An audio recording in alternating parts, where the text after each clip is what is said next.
손해보험 설계사로 활동하게 될 여러분들 반갑습니다.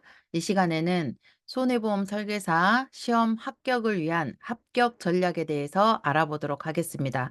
반드시 공부 시작하기 전에 이 영상을 처음부터 끝까지 시청하셔서 어떤 부분이 중요한지, 어떻게 하면 짧은 시간에 쉽게 합격할 수 있을지, 어떤 단락을 공부해야 되는지 알고 공부를 본격적으로 시작하시기 바랍니다.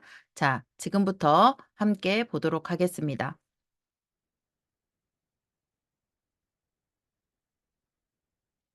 먼저 시험장에 가면 시험지와 답지인 OMR 카드를 배포받게 됩니다. 시험지 한번 볼까요? 시험지는요, A4 사이즈의 2배 정도 되는 A3 용지로 앞면과 뒷면까지 해서 1번부터 50번까지 문제로 빼곡히 채워져 있습니다. 여러분들은 이 문제를 50분 동안 풀어서 OMR 카드 답지에 컴퓨터용 사인펜으로 마킹하시고 시험지와 OMR 카드를 감독관에게 제출하셔야 됩니다.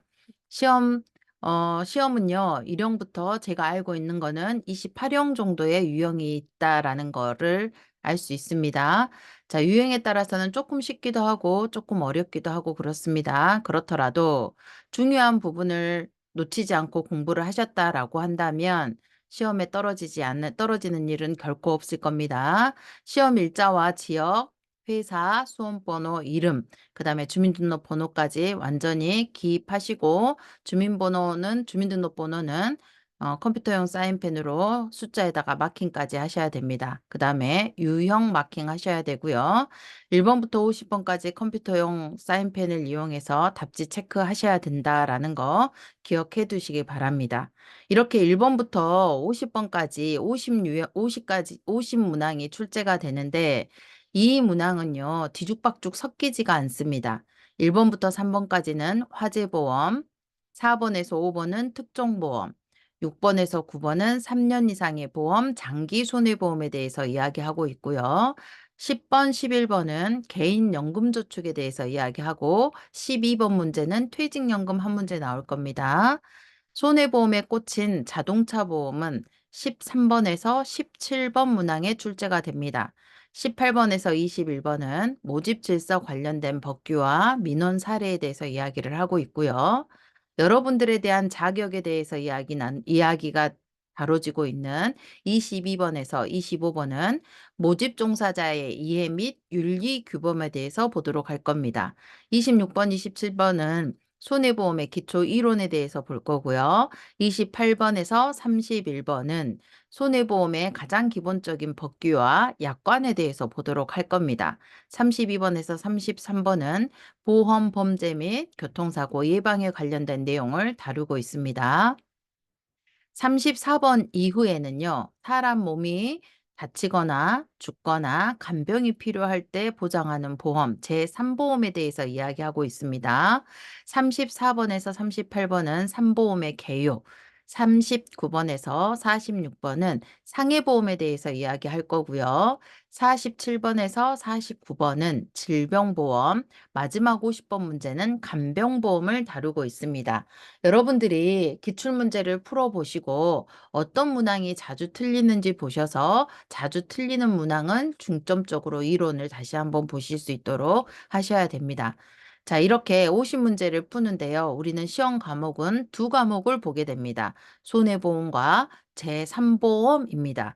두 과목 다 60점 이상 돼야 손해보험 자격 시험에 합격하게 되는 겁니다. 먼저 손해보험은 1번부터 33번까지 총 33문항입니다. 100점 만점으로 환산했을 때 한 문제당 배점은 3점입니다. 그리고 18번이 4점 배점입니다. 그래서 100점 만점이 되는데요.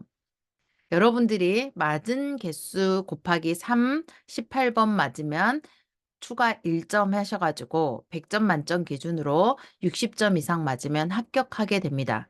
자, 그 다음에 제3보험도 마찬가지입니다. 18번부터 50번까지 총 문항 수는 33문항입니다. 마찬가지로 한 문제에 3점 배점에 18번은 4점 배점입니다. 맞은 개수 곱하기 3점, 18번 맞았으면 추가 1점 하셔가지고 60점 이상 맞으면 합격하게 됩니다. 우리는요, 두 과목 다 합격하셔야만 손해보험 설계사로 활동할 수 있게 되는 겁니다. 그러면요, 생각을 한번 해보시게요.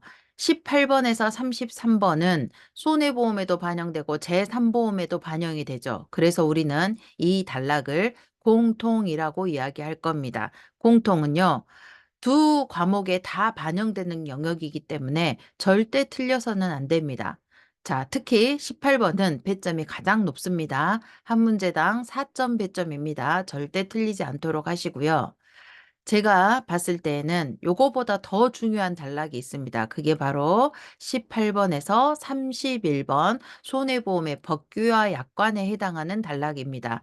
이 18번에서 31번 손해보험의 법규와 약관은 6번에서 9번 장기 손해보험 파트하고 이론 교재가 65% 이상이 똑같습니다. 그래서 28번에서 31번을 공부를 하시고 나서 6번에서 9번 장기 손해보험 파트를 시험을 보게 되면 거의 4문제 중에 3문제 이상은 맞히실 수 있습니다. 또한 28번에서 31번 단락은요. 화재보험과 그 다음에 제3보험에서 제3보험의 개요, 상해 질병 등에서 필요한 부분하고 중첩되는 내용들이 많이 있습니다. 그래서 유일하게 28번에서 31번 단락은 전 문항에 걸쳐서 유사 문제들이 나온다라는 거 기억하시기 바랍니다. 그래서 28번에서 31번 단락 각별히 집중해서 꼭 공부를 하셔야 된다라는 말씀 드리고요. 그러면 1번부터 50번까지 문제를 풀어봤을 때 제가 한 문제 틀렸어요. 1번부터 50번까지 싹 맞았고요. 진짜 공부 열심히 했다요. 그래서 1번 문제 한번 틀렸습니다. 한 문제 틀렸습니다. 1번 문제는 화재보험에 대해서 다루고 있죠. 자, 내 거 손해보험 점수는 몇 점일까요? 1번부터 33번까지에는 1번 문제가 틀렸기 때문에 하나가 틀린 거죠. 그죠? 그래서 점수는 몇 점? 97점이 되는 겁니다. 제3보험 점수는요. 18번에서 50번까지는 틀린 게 있어요, 없어요? 없죠. 그래서 내 점수는 몇 점? 100점이 되는 겁니다. 맞습니다. 자, 똑같이 한 문제가 틀렸는데요. 이번에는 18번 한 문제를 틀렸습니다. 1번부터 33번까지 손해보험 점수, 내 점수 몇 점이다? 18번 문제는 4점 배점이었죠. 96점. 맞습니다. 제3보험 점수는요. 18번에서 50번까지 제3보험 점수도 하나 틀렸기 때문에 몇 점?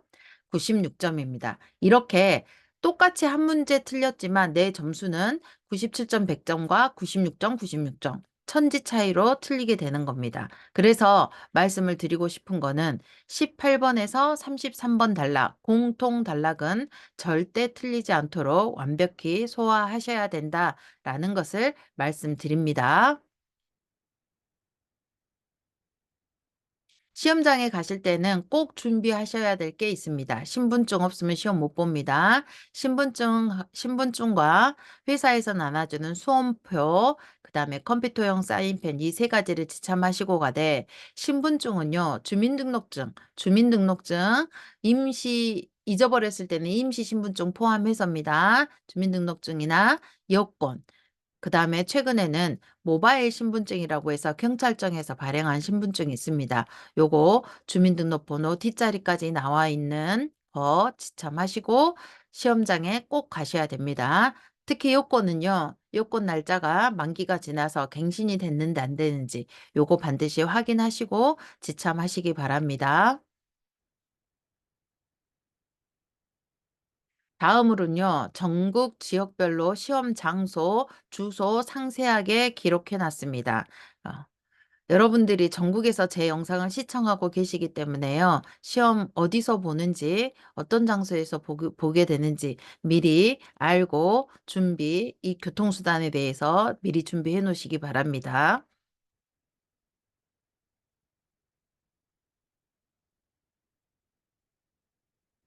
손해보험 설계사 시험이 과거 5년 전 비교해서 굉장히 많이 어려워지고 있는 게 사실입니다. 결론은 설계사는 이제는 아무나 할 수 있는 직업이 아닙니다. 누구나 다 공부해야 되고 노력해야 되고 전문가로서의 입지를 갖춰야 될 직업입니다. 그래서 시험도 점점 더 어려워지고 있다라는 거 기억하시되, 조금 전에 말씀드렸던 것처럼 1번부터 50번 문제 중에서 몇 번이 가장 중요하다.